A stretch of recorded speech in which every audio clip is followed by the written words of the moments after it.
We got Don Hayduk here from the health department, and he's going to answer some questions about the COVID vaccine that we have coming up. And I think a couple of questions about COVID in general. The next one, you already answered the first half, but if you could just quickly go over it and then answer the second half, which is which vaccines are currently being offered, and do people have a choice in which vaccine they get? Well, right now, unfortunately, people don't have a choice in which vaccine because of vaccine supply, once again.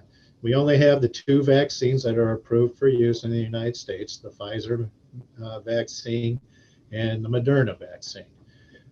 And we usually don't know which one we're going to get until the last minute, the week of our deliveries. So when we get the delivery of vaccine, we look at our criteria, we look at our pre-registration list, we determine which group we are. Then we make phone calls and contact the people who have pre-registered to make appointments in our clinics.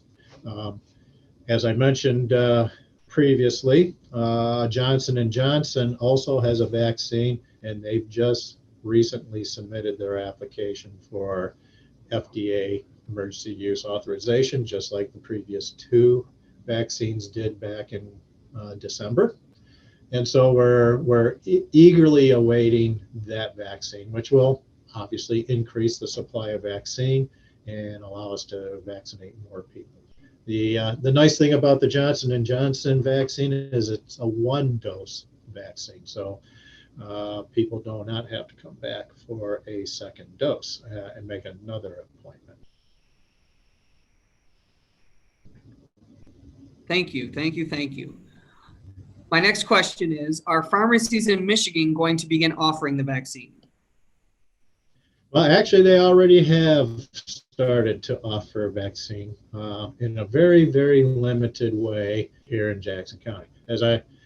Myers actually conducted a small clinic this in the past week, but this was for their over 65 clients of their pharmacies. They received a supply of vaccine from the state. They reached out to their clients based upon the over 65 criteria, and they conducted an in-store clinics to vaccinate those folks. And Walgreens and CVS, they are actually doing the long-term care facilities, the staff and the residents of these facilities. They've been under a federal contract. And they have actually been doing this for, a good 3-4 weeks already. It's expected that they should be finishing that up in about a month or so within Jackson County. But there are also now some local pharmacies that are just starting to get a trickle of vaccine, such as Browns and Weatherwax, and there may be others as well. So the key thing is, they are going to have criteria, prioritization groups that they're going to follow, these pharmacies. They are going to reach out to their own pharmacy clients and customers that they have on record to come in for appointments.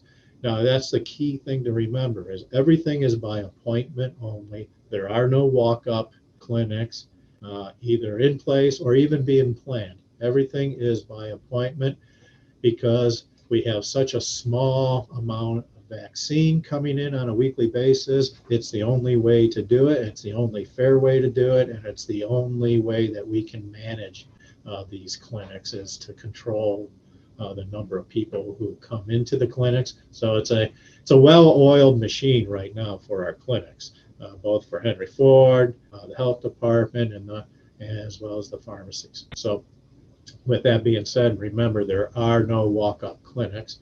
Pharmacies are starting to come on board, and we in the hospital and Center for Family Health are also actively providing vaccinations.